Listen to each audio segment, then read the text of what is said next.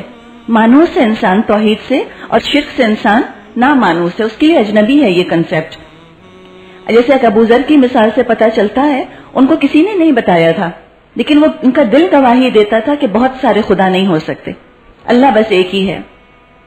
ان کے بھائی کسی کام سے مکے آئے اور واپس جا کر ابو ذر کو بتایا کہ مکے میں محمد صلی اللہ علیہ وسلم نام کا ایک شخص خود کو نبی کہتا ہے, اور اس کی دعوت یہ ہے کہ لا الہ الا اللہ, کوئی الہ نہیں سوائے ایک اللہ کے. ابو ذر آئے, مکے آئے اور نبی اکرم صلی اللہ علیہ وسلم سے ملاقات کی اور اسلام قبول کیا. حضور نے فرمایا تو اپنے قبیلے میں تبلیغ کرو جا کر. بہت بہادر انسان تھے, ڈاکو تھے. بات وہی ہے نا, پھر آپ دیکھیے ایک خوبی تھی ان کے اندر, لیکن وہ غلط رخ پر پڑی ہوئی تھی. ڈاکو انتہائی بہادر ہوتے ہیں, اور ڈاکوؤں میں اور جو جیب کترے ہوتے ہیں ان میں آپ دیکھیے کہ بڑے پرنسپلڈ لوگ اور ڈسپلنڈ لوگ ہوتے ہیں. جیب کترے ہوں گے, دوسروں کی جیب کاٹیں گے, آپس میں ایک دوسرے کی نہیں کاٹیں گے. اسی طرح ان کے ہاں جو ایک وفاداری کا معیار ہے کہ جتنی بھی جیب کترے ہیں, یا جو ہم یہاں فقیروں کو دیکھتے ہیں سڑکوں پر, ان کو اختیار نہیں ہے کہ جو بھی پیسہ ان کو ملے اس میں سے کچھ خود رکھ لیں. سارا جا کر اپنے سردار کے پاس جمع کرتے ہیں اور پھر سردار ان کو دیتا ہے اس میں سے. تو خوبیاں ہیں لیکن یہ غلط رخ پر پڑی ہوئی ہیں. ابو ذر کا بھی حال یہی تھا, انتہائی بہادر انسان تھے. تو اللہ کے رسول نے ان سے فرمایا کہ تم جا کر اپنے قبیلے میں تبلیغ کرو. اچھا, ویسے بعض لوگوں کو ہم کہتے ہیں نا کھرے ہوتے ہیں, بہت زیادہ ان کے اندر حکمت نہیں ہوتی. تو ابو ذر کا بھی یہ تھا, بہادری بہت تھی لیکن زیادہ حکمت نہیں تھی, ڈپلومیٹکلی اپنی بات نہیں کر سکتے تھے. تو واپس لوٹنے سے پہلے خانہ کعبہ آئے اور زور و شور سے اپنے اسلام کا انہوں نے اعلان کیا. لوگوں نے مل کر ان کو اتنا مارا کہ بے ہوش ہو گئے. اگلی صبح پھر یہی کام کیا. یہ آپ یہ جوش دیکھیے نا, اب اس کو ہم ڈسکس کریں گے کہ یہ جوش کیسے ہوتا تھا. اگلی صبح پھر یہی کام کیا, پھر اسی طرح لوگوں نے مارا. 3 دن اسی طرح گزر گئے. آخر حضرت عباس, اس وقت تک تو مسلمان نہیں ہوئے تھے, حضور کے چچا, انہوں نے مشرکین سے کہا کہ یہ غفاری ہیں, قبیلہ غفار کے ہیں, اگر یہ مر گئے تو ان کے قبیلے والوں سے تم دشمنی موڑ لوگے اور تمہارا کوئی قافلہ اس کے بعد محفوظ نہیں گزر سکے گا. یہ سن کر لوگوں نے ان کو پھر چھوڑ دیا. ایک دفعہ مدینے کا واقعہ ہے, نبی اکرم صلی اللہ علیہ وسلم نے فرمایا کہ جو چاہتا ہے کہ وہ عیسیٰ کا زہد دیکھے, اس کو چاہیے میرے ساتھی ابو ذر کو دیکھ لے. زاہد, دنیا سے انتہائی بے رغبت. موت کے وقت کا ذکر ان کا آتا ہے, مدینے سے دور چلے گئے تھے. آیت کنز جو ہم نے پڑھی ہے سورہ توبہ میں, اس کو یہ بالکل لٹرلی لیتے تھے. ان کا یہ خیال تھا کہ کسی قسم کا سونا اور چاندی جمع کرنا پسندیدہ نہیں ہے. ایک وجہ آپ یہ بھی دیکھ سکتی ہیں نا ان کا بیک گراؤنڈ, کہ انہوں نے اسی پیسے کی خاطر کتنے قتل کیے ہوں گے, اور ان کے قبیلے والوں نے کیا کچھ لوٹ مار اور غم اور دکھ دیا ہوگا لوگوں کو. تو ایز اے ریئیکشن ان میں ایک انتہائی بودھ اور انتہائی ایک ریولژن پیدا ہو گیا تھا دولت کی طرف سے. تو پھر یہ ہوا تھا حضرت عثمان رضی اللہ تعالیٰ عنہ کے زمانے میں کہ پھر یہ مدینے سے باہر چلے گئے تھے، وہاں رہتے رہے. جب ان کا انتقال ہونے لگا تو اپنی بیوی سے کہنے لگے کہ تم نے کیا سانپ بچھو جمع کیے ہوئے ہیں گھر میں؟ تو ان کی بیوی نے کہا کہ کچھ بھی تو نہیں ہے ہمارے گھر میں، بس ایک توا ہے اور ایک شاید چمٹا ہے اور ایسی ایک آدھ چیز گھر کے استعمال کی. کہتے ہیں اس کو بھی نکالو، یہ بھی کیوں رکھا ہے گھر میں؟ اس درجے کا ان کا زہد ہو گیا تھا، بہت بے رغبت دنیا سے. ایک اور شخص کا ذکر آتا ہے، طفیل بن عمر دوسی. یہ بہت ذہین پڑھے لکھے انسان تھے، شاعر بھی تھے. یہ بھی جب آئے ہیں اور ان کو کفار نے کہا کہ بھئی تو محمد کی بات مت سننا، وہ تو جادوگر ہے اور سحر کر دیتا ہے، تو انہوں نے اپنے کانوں میں روئی ٹھونس لی. پھر ایک دن خیال آیا ان کو کہ آخر میں شاعر ہوں اور میں کوئی بیوقوف تو نہیں ہوں، آخر میں خود سن کر دیکھوں کہ وہ کیا کلام ہے. ایسا بھی کیا کلام. اب دیکھیں نا، وہ ایک جب پروپیگنڈا کسی بات کا کیا جاتا ہے تو خود بخود دل چاہنے لگتا ہے کہ آخر ایسی بھی کیا بات ہے. گناہ کے لیے بھی یہی ہے اور نیکی کے لیے بھی یہی ہے. کوئی گناہ پر مبنی کوئی ناول، کوئی پکچر، اگر اس کا چرچا بہت ہو کہ بھئی کیا پکچر ہے وہ، اللہ توبہ بہت کچھ لکھا ہے، یہ بہت کچھ ہے اس کے اندر، سنتے سنتے لوگوں کے دل میں ایک خیال پیدا ہوتا ہے کہ ہم بھی تو آخر دیکھیں ایسا بھی کیا گناہ ہے اس کے اندر. نعوذ باللہ. اسی لیے تو ہم کو ایک ہدایت دی گئی ہے کہ بئس الاسم الفسوق بعد الایمان، کہ برائی کا تو نام بھی برا ہے ایمان کے بعد. برائی کا چرچا مت کرو، اس میں بھی ترغیب آتی ہے، لوگوں کا ایک ذہن راغب ہوتا ہے برائی کی طرف بھی. اچھائیوں کا چرچا کرو، کرتے کرتے کیا پتہ دل کسی کا چاہنے لگ جائے. خیر جب عامر بن طفیل الدوسی یہ آئے، آ کر نبی اکرم صلی اللہ علیہ وسلم سے ملے، اسلام لائے اور جا کر اپنے قبیلے میں تبلیغ شروع کی. اب آپ دیکھیے نا یہ کیا وقت ہے، ایک ایک انسان کتنا قیمتی ہے، ایک ایک شخص، ایک ایک کے لیے اللہ کے رسول اپنی جھولی پھیلا رہے ہیں. اور جیسے موتی چنے جاتے ہیں اس طرح ایک ایک موتی جو ہے وہ جمع کیا جا رہا ہے. انتہائی صبر آزما، انتہائی سلو پروسیس. آغاز میں ہر کام بہت صبر آزما ہوتا ہے، اور جو یہاں صبر کر جائیں اس شروع کے مرحلے پر اور ان شروع کی مصیبتوں کو برداشت کر جائیں، جن کو آج کل ہم کہتے ہیں ٹیڈنگ پرابلمز، سب کے ساتھ ہوتے ہیں. اس پر انسان ایک دفعہ ثابت قدم رہ جائے، اس کی مشکلات سے نہ گھبرائے، تو آگے پھر راہیں آسان سے آسان ہوتی چلی جاتی ہیں. طفیل جو ہیں یہ ایمان لائے، اپنے قبیلے گئے، وہاں تبلیغ شروع کی، لیکن والد اور بیوی کے سوا کوئی اور ایمان نہ لایا، ان کی بات کی تصدیق نہ کی. باقی لوگ ذرا ہیزیٹیٹ کرتے رہے، جھجکتے رہے، بددل ہو گئے. واپس آئے، آ کر نبی اکرم صلی اللہ علیہ وسلم کو سارا واقعہ سنایا اور کہا کہ آپ ان لوگوں کے لیے بد دعا کیجئے. ایک یہ بھی ریئیکشن ہوتا ہے. بعض دفعہ انسان کہتا ہے کہ وہ میرے راستے کی رکاوٹ بن رہے ہیں، اللہ کرے سارے مر جائیں. اب اگر دیکھیں کہ سارے مر جائیں، ہمارے اللہ نہ کرے کسی کے سب رشتہ دار مر جائیں، تو یہ کیا ہوا؟ یہ کون سا راستہ ہے؟ کوئی نیکی کا راستہ ہے کہ ہم یہ چاہیں کہ بجائے کہ ہم اپنی اسٹرینتھ آف کیریکٹر پروف کریں، ہم یہ نہیں کرنا چاہتے کیونکہ کمزوری ہے ایمان کی. ہم کہتے ہیں سب رکاوٹیں خود بخود پگھل جائیں، ہر چیز خود بخود میلٹ ہو جائے، تب ہم دین کے راستے پر چلیں گے. تو یہ تو کوئی جہاد نہ ہوا. جہاد تو ہوتا ہی یہ ہے کوشش سے ٹکرا جانا. ورنہ ہم یہاں سے چلیں اور آگے سے میدان خالی ملے تو پھر یہ کون سی کوشش ہوئی؟ یہ تو آپ ایک کم کہتے ہیں نا واک اوور مل گیا آپ کو. اسلام میں واک اوور نہیں ملا کرتے، آپ کو اسٹرگل کرنی ہوتی ہے، آپ کو مقابلہ کرنا ہوتا ہے. بجائے کہ ہم کسی کی موت کی دعا مانگیں، کیوں نہ ہم یہ دعا مانگیں کہ اللہ تو ان کو ہدایت دے دے. لیکن پھر ہم یہ بھی دیکھتے ہیں کہ یہ بعض دفعہ انسان کا ریئیکشن ہوتا ہے، اپنی دین میں اپنے پیچھے رہ جانے کو وہ اپنا قصور نہیں ماننا چاہتا، اپنی کمزوری نہیں ماننا چاہتا، تب وہ ایسی بات کرتا ہے. جب انہوں نے آ کر کہا طفیل نے کہ آپ میرے قبیلے والوں کے لیے بد دعا کیجئے، تو اللہ کے رسول صلی اللہ علیہ وسلم نے دعا کی اور طفیل سے کہا کہ واپس جا کر ان کو دعوت دیتے رہو. یہ نہیں کہا کہ بس چلو چھوڑو تم یہیں رہنے لگو میرے پاس، اس طرح کبھی نہ اسلام پھیلتا. واپس انہی مخالفتوں میں بھیجا جا رہا ہے کہ نہیں پھر جاؤ، وہیں جاؤ. یہ ان کی بھی تربیت ہو رہی ہے اور ان کے ذریعے خیر پھیلنے کا ایک ذریعہ بھی ہے، دوسروں کا بھلا بھی اس میں چاہنا ہے، ان کی بھی تربیت ہے. تو کہا کہ نہیں واپس جاؤ، ان کو دعوت دیتے رہو اور انتہائی اہم نصیحت ان کو کی کہ ان سے نرمی سے پیش آؤ. ڈانٹ ڈپٹ، برا بھلا، کوسنا کاٹنا، بددعائیں، یہ رویہ مت رکھنا. ان کا خیال کرتے رہو، ان کے حقوق بھرپور ادا کرتے رہو، اور ساتھ ہی ساتھ پہ تم بھی جمے رہو اپنی جگہ. حضرت طفیل جو ہیں، انہوں نے اسلام کا سارا دور دیکھا، پھر جنگ یمامہ میں شہید ہوئے، وہ جو مسیلمہ کذاب کے خلاف لڑی گئی تھی. اب آپ دیکھ رہے ہیں کہ بات مکے سے باہر کیسے پھیل رہی ہے، آہستہ آہستہ، رفتہ رفتہ. جب ایک شمع روشن ہوتی ہے تو کرنیں پھر اس کی دور دور جانے لگتی ہیں. ہوتے ہوتے بات یثرب شہر پہنچ گئی. اس میں اوس اور خزرج کے قبائل میں جنگ بواس ہونے والی تھی. قبیلہ اوس کا ایک ڈیلیگیشن قریش کے پاس آیا کہ قریش سے وہ اپنے لیے مدد مانگے. اوس کا قبیلہ چھوٹا تھا اور خزرج کا بڑا تھا، تو وہ کمزور تھے، تو لہٰذا وہ آئے مدد کے لیے. جب وہ آئے ہیں تو اللہ کے رسول نے ان کو اسلام کی دعوت دی. یہ بھی آپ دیکھیے مسلمانوں کی شان، غافل نہیں رہتے. یہ نہیں کہ بس صرف اپنے کمرے میں بیٹھ کے صرف دعائیں ہی کر رہے ہیں کہ اللہ تو کر دے، دعا بھی ساتھ ساتھ، کوشش بھی بھرپور. کتنے آپ الرٹ رہتے ہوں گے کہ آپ کو سب پتا تھا کہ اچھا فلاں ڈیلیگیشن آنے والا ہے، اب ان سے بات کرنی ہے، اچھا اب یہ موقع وہاں آنے والا ہے. پلان کرتے تھے نا.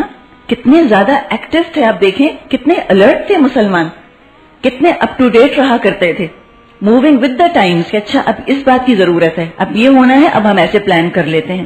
تو آپ کو پتا چلا کہ اوس کا قبیلہ آیا ہے، آپ فوراً تشریف لے گئے، وہاں اسلام کی دعوت دی. اور کوئی جس کو کہتے ہیں نا کہ پری کنسیوڈ آئیڈیاز کے ساتھ نہیں، پہلے سے یہ سوچ کر نہیں کہ وہ تو سنیں گے ہی نہیں. جب مکئی والے نہیں سن رہے تو وہ کیا سنیں گے. جو پہلے سے ہی انسان کہہ دیتا ہے کہ وہ میری بات نہیں سنیں گے، تو جنگ شروع ہونے سے پہلے ہی شکست قبول کر لی، ہار گیا وہ. نہ یہ سوچنا کہ ضرور سنیں گے، پھر انسان کو ایک مایوسی ہوتی ہے. کچھ بھی نہیں سوچنا، بس ایک کام کرنا ہے، اچھا فلاں لوگ ہیں، چلو جا کے بتا دیتے ہیں، اللہ مالک ہے. تو آپ گئے اور آپ نے جا کے ان لوگوں کو دین کی دعوت دی. ان میں ایک شخص ایاس بن معاذ نے آپ کی تصدیق کی، یعنی کہ یثرب کے یہ پہلے شخص تھے جو مسلمان ہوئے. اور ان کے بارے میں آتا ہے کہ جب ان کا انتقال ہو رہا تھا تو یہ توحید کا ہی اقرار کر رہے تھے. قریشی سب کچھ دیکھ رہے ہیں. اسلام کا راستہ روکنے کے لیے اب انہوں نے مزید اپنی پلاننگ کی. مختلف قسم کے انہوں نے حربے آزمائے. پہلا حربہ ان کا تھا جو زبانی پرسیکیوشن ہوا ہے نا، بہت عرصے چلا. اسی لیے بہت زیادہ انسٹرکشنز آتی ہیں نبی اکرم صلی اللہ علیہ وسلم سے ذاتی خطاب کے طور پر بھی قرآن میں، اور اجتماعی طور پر مومنوں سے خطاب کر کے بھی. اللہ کے رسول سے فرمایا گیا ہے کہ فَاصْبِرْ عَلَىٰ مَا يَقُولُونَ، آپ صبر کیجئے ان باتوں پہ جو یہ کرتے ہیں. صبر کیجئے، ریٹیلیٹ مت کیجئے، خون کا گھونٹ پیجئے لیکن خاموش ہو جائیے، جواب نہیں دیجئے، یہ ہے صبر. اور اپنے رویے میں تبدیلی مت لائیے، یہ بھی صبر ہے. صرف خاموش رہ جانا صبر نہیں ہے، رویہ بھی تبدیل نہ ہو، خیر خواہی بھی باقی رہے، حق بھی ادا کرتا رہے انسان. لیکن فرمایا کہ وَاهْجُرْهُمْ هَجْرًا جَمِيلًا، بہت بحث مت الجھائیے ان کو. ایسے موقع پہ بات چھوڑیے کہ جب تک ان کے اندر ایک یعنی کہ ایک رجحان رہے بات سننے کا، ضد پر نہ آ جائیں. ان کو کارنر مت کیجیے، چھوڑ دیجیے تھوڑی دیر کو. میرے خیال ہے تقریباً 16 مقامات پر تو صرف واحد کی صیغے میں آیا ہے، خاص نبی اکرم صلی اللہ علیہ وسلم سے خطاب کر کے، اصبر واصبر کر کے، اور صبر کیجیے. اور ویسے تو صبر کے بارے میں ہم دیکھتے آئے ہیں کتنا آیا ہے قرآن میں، اور یہی انیشل صبر ہے، یہی پہلا صبر ہے، لوگوں کی باتوں کے مقابلے میں صبر کرنا، ریٹیلیٹ نہ کرنا، ان کی باتوں سے متاثر ہو کر پیچھے نہ ہٹ جانا، اور انہی کے لیول پر نیچے نہ اتر آنا. یہ کام نہیں کرنے چاہیے. تو کہتے ہیں نا کہ don't stoop to their level, ہاں وہی والی چیز ہے. گھٹیا نہیں ہونا. کوئی گھٹیا باتیں آپ سے کہہ رہا ہے نا، مذاق اڑا رہا ہے، نقلیں اتار رہا ہے، اور کیسا ریڈیکولس لگ رہا ہوتا ہے نا، کتنا برا لگ رہا ہوتا ہے، تو آپ سوچ لیں کہ مجھ کو ایسا نہیں لگنا.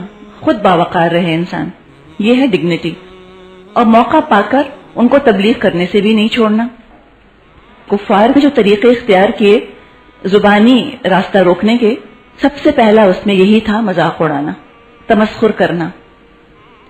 ان لوگوں کا لیڈر ابو جہل تھا. یہ بڑے اسپیشلائز لوگ تھے. یہ یہ جو مذاق اڑانے کی ٹیکنیک ہوتی ہے، یہ جو کول ایٹیٹیوڈ ہوتا ہے، کنٹمپشس ایٹیٹیوڈ جو ہوتا ہے، اس کے لیے پریکٹس کرنی ہوتی ہے، سوفسٹیکیشن لانا ہوتا ہے اس کے لیے. یہ بھی انتہائی ایک حقارت والا سلوک کیا کرتے تھے مسلمانوں سے، کنٹمپٹ کے ساتھ سلوک کرتے تھے، گھٹیا سمجھتے تھے ان کو، بہت مستہزئون کا گروپ تھا یہ. بدترین یہ تھے جو کہ زبان سے مذاق اڑایا کرتے تھے. ان مستہزئون کے اندر ابو جہل، عقبہ بن ابی معیط، ابی بن خلف، ابو لہب اور اس کی بیوی ام جمیل، یہ ان کا فارورڈ دستہ تھا. ان میں سے ایک کو بھی اسلام کی توفیق نہیں ملی. یا تو یہ بدر میں مارے گئے یا کسی نہ کسی بیماری کا شکار ہو کر ذلت کی موت ہی مرے. بہت اہم سبق ہے ہمارے لیے.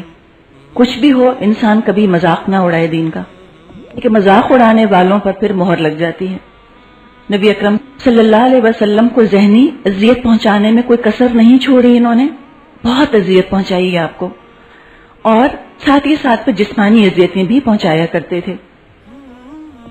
ابو لہب کے 2 بیٹے عتبہ اور عتیبہ، ان کی شادیاں نبی اکرم صلی اللہ علیہ وسلم کی 2 بیٹیوں رقیہ اور ام کلثوم سے ہوئی ہوئی تھیں.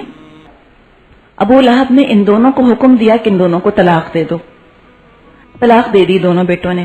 اب آپ ذرا اس وقت رکیے اور امیجن کیجئے، ایک انسان حق بات کہہ رہا ہے، دعویٰ کر رہا ہے میں حق پر ہوں. مثال کے طور پر اپنی مثال ہم لے لیں. ہم دعویٰ کرتے ہیں کہ ہم حق بات کہہ رہے ہیں، جو پرانی بدعات ہیں، مشرکانہ رسومات ہیں، ہم ان سب کو چھوڑنے کی بات کرتے ہیں. لوگ ہم کو منع کرتے ہیں کہ تم ایسی باتیں مت کرو، بزرگ خفا ہو جائیں گے. جن کی نظر نیاز عرس مناتے ہیں ہم، انہی کی برکت سے ہماری زندگی میں سکون ہے. تم ان کو برا بھلا کہو گے تو نحوست پڑے گی تم پر آ کر. ہم کہتے ہیں نہیں، اللہ تو بس ایک ہی ہے، سارا اختیار بس اللہ ہی کے پاس ہے. اب اکثر ہم توقع کرتے ہیں کہ ایسے موقعوں پہ اللہ تعالی ہماری مدد یوں فرمائے گا کہ ہماری زندگی میں بڑی رحمتیں، بڑی برکتیں آئیں گی. ایک پروف اور ثبوت کے طور پر لوگوں کے لیے بھی دیکھنے کو کہ دیکھو یہ حق بات کہہ رہے ہیں تو اللہ کتنا مہربان ہو گیا، ان کے تو مال میں اضافہ ہو گیا، اور اولاد کی طرف سے تو خوشیاں ہی خوشیاں ان کو دیکھنے کو مل رہی ہیں. انسان کے اندر ایک خواہش پیدا ہوتی ہے نا کہ چونکہ ہم حق پر ہیں، لہٰذا اب اللہ ہم سے راضی ہے، تو لہٰذا اب اللہ ہم کو بہت اچھا دکھائے گا. اور ہم یہ چاہتے ہیں کہ اللہ ہمیں اچھا دکھائے تاکہ ان کو پتہ چل جائے کہ دیکھو ہم حق پر ہیں، کتنا اچھا ہو گیا، ہماری زندگیوں میں کتنی برکتیں آ گئیں، ہم کتنے خوش ہیں. چاہتا ہے نا انسان. یہاں پہ آپ دیکھیے کیا ہو رہا ہے نبی اکرم صلی اللہ علیہ وسلم کے ساتھ. انہوں نے حق کا نعرہ بلند کیا. جو پریڈکشنز تھیں کفار کی، جن جن باتوں سے وہ ڈرایا کرتے تھے، وہ سب ایک ایک کر کے پوری ہو رہی ہیں. بیٹیوں کو طلاق ہو گئی. اب کوئی اس طرح کا دین کی بات لے کر کھڑا ہو اور اس کے ہاں اس کی بیٹیوں کو طلاق ہو جائے، وہ تو وہیں ہل جائے، وہیں بدگمان ہو جائے اپنے رب سے کہ میں نے اللہ کے لیے اتنی مخالفتیں برداشت کی، میں تو لوگوں کی اتنی باتیں سن رہا ہوں اور اللہ میرے ساتھ یہ کر رہا ہے. تو اس کا پھر شک آنا شروع ہو جائے کہ ہو سکتا ہے میں ٹھیک ہی نہ کہہ رہا ہوں، ہو سکتا ہے یہی لوگ ٹھیک کہہ رہے ہوں. پھر دوبارہ سے وہی عرس اور نظریں نیاز ہیں اور وہی مشرکانہ طریقے ہم شروع کر دیں گھروں کے اندر. ہوتا ہے نا. لیکن پھر ہم کو سیرت بہت سہارا دیتی ہے. ہم دیکھتے ہیں کہ دنیا دارالجزا نہیں ہے، یہ تو دارالامتحان ہے. یہاں تو اللہ ٹیسٹ کرتا ہے انسانوں کو. یہاں پر نبی اکرم صلی اللہ علیہ وسلم کلمہ حق لے کر کھڑے ہوئے اور وہاں مشکلات اور مصائب کے پہاڑ آپ ہی پر ٹوٹ پڑے، اور کفار تو مزید پروگریس کرنے لگے. ان کے تو مال میں بھی اضافہ، اولاد کی طرف سے بھی بڑے پرسکون، اور سوشل پوزیشن بھی ان کی اچھی سی اچھی ہوتی چلی جا رہی تھی. اور دیکھیں اتنے فرما بردار بچے ابو لہب کے کہ باپ کے ایک کہنے پر دونوں نے اپنی اپنی بیویوں کو طلاق دے دی. نہ صرف یہ بلکہ عتیبہ جو ابو لہب کا بیٹا تھا، تو وہ ہم کہتے ہیں نا لائک فادر لائک سن، بعض دفعہ یہ بھی تو ہوتا ہے. وہ آیا اور آ کر اس نے نبی اکرم صلی اللہ علیہ وسلم پر دست درازی کی، آپ کا کرتا پھاڑ دیا اور آپ کے چہرے پر تھوکا آ کر. لیکن وہ اس کا تھوک آپ کے منہ پر گرا نہیں. یہ داماد ہے، داماد ہے، رشتہ دار بھی ہے. نبی اکرم صلی اللہ علیہ وسلم نے بد دعا دی اور کہا اللہ اپنے کتوں میں سے ایک کتا اس پر مسلط کر دے. اور یہی ہوا کہ وہ شام کی طرف سفر کر رہا تھا، زرقاء کے مقام پر قافلے والوں نے رات کو پڑاؤ ڈالا. ایک شیر آیا رات کو اور قافلے کا اور پڑاؤ کا چکر لگا کر چلا گیا. عتیبہ نے جب دیکھا تو کہنے لگا، ہائے میری تباہی، یہ تو مجھ کو کھا جائے گا. کہنے لگا کہ میں شام میں ہوں لیکن محمد نے مکہ میں رہتے ہوئے مجھ کو مار ڈالا. اس قدر ان کو یقین تھا نبی اکرم صلی اللہ علیہ وسلم کی بات کا کہ انہوں نے کہہ دیا ہے تو ہوگا. اس کو پتا تھا کہ محمد نے مجھے بد دعا دی ہے، یہ تو ہو کے رہے گا. تو یہی ہوا، بہت ڈرتا رہا. قافلے والوں نے اس کو بیچم بیچ سلایا، خود چاروں طرف انہوں نے گھیرا ڈالا، لیکن رات کو کسی وقت شیر آیا، سب کو پھلانگا اور عتبہ کو پھاڑ ڈالا آ کر اس نے. وہی وہ ابو لہب تھا کہ جب نبی اکرم صلی اللہ علیہ وسلم کے دوسرے بیٹے عبداللہ کا انتقال ہوا تو خوش ہو کر اس نے سب میں خبر سنائی اور جا کر اس نے کہا کہ محمد تو ابتر ہو گیا. نعوذ باللہ. ابتر سے مراد ہے کہ اس کی جڑ کٹ گئی، کوئی بیٹا نہیں ہے، اس کا تو کوئی نام لینے والا نہیں ہوگا. اسی پر اللہ تعالیٰ نے فرمایا کہ ان شانئک ھو الابتر، کہ بے شک آپ کا دشمن وہی جڑ کٹا ہے. آج محمد کے نام لینے والے بہت ہیں اللہ کے فضل سے صلی اللہ علیہ وسلم، اور ابو لہب کا نام لینے والا کوئی نہیں. اس کی بیوی ام جمیل، اس کا نام عروہ تھا. جب اس کو پتا چلا کہ اس کے شوہر کی مذمت میں قرآن میں ایک سورت نازل ہوئی ہے تو آپ کو تلاش کرتی ہوئی آئی. حمالۃ الحطب کہا گیا ہے اس کو، لگائی بجھائی کروانے والی. یہی اس کا شغل تھا، پاس ٹائم یہی تھا. جہاں بیٹھی چغلیاں لگا دیں، لوگوں میں لڑائیاں ڈلوا دیں، ہر جگہ فساد کی آگ بھڑکانے والی. یہ آپ کو تلاش کرتی ہوئی آئی اور اس کے ہاتھ میں مٹھی بھر پتھر تھے. اللہ کا کرنا ایسا ہوا کہ یہ آئی ہے خانہ کعبہ کے پاس جہاں کے نبی اکرم بیٹھے ہوئے تھے، لیکن وہ آپ کو دیکھ نہ سکی. صرف ابو بکر رضی اللہ تعالیٰ عنہ اس کو نظر آئے. کہنے لگی تمہارا ساتھی کہاں ہے؟ اگر مجھ کو مل گیا تو اس کے منہ پر یہ پتھر دے ماروں گی. اور میں بھی شاعرہ ہوں. بھی آپ نے دیکھا نا، اس کا مطلب تھا کہ اچھا محمد شعر کہتا ہے، نعوذ باللہ. تو میں بھی شاعرہ ہوں، میں بھی شعر کہتی ہوں. اس سے ایک اور بات پتہ چلی، جو مستہزئون تھے ویل ایجوکیٹڈ لوگ تھے، ایلیٹس تھے، یہ جاہل نہیں تھے، خوب پیسے والے، خوب علم والے. علم سے مراد تعلیم، نالج تھی ان کے پاس، پڑھے لکھے لوگ تھے. اور یہ آج بھی اسلام کا استہزاء کرنا ایلیٹس کا ہی کام ہے، زیادہ تر پڑھے لکھے لوگوں کا، پیسے والے لوگوں کا. تو اس نے شعر پڑھا کہ مذمم عصینا وامرہ ابینا ودینہ قلینا، کہ ہم نے مذمم کی نافرمانی کی، اس کے حکم سے انکار کیا اور اس کے دین کو گھٹیا سمجھ کر نفرت سے اور حقارت سے چھوڑ دیا. مذمم کا مطلب ہے وہ شخص جس کی برائی کی جائے. محمد کا بالکل اپوزٹ ہے، ضد ہے محمد کی. اس پر آپ دیکھیے، اگر ہمارا کوئی نام بگاڑے ہمیں کیسا لگے؟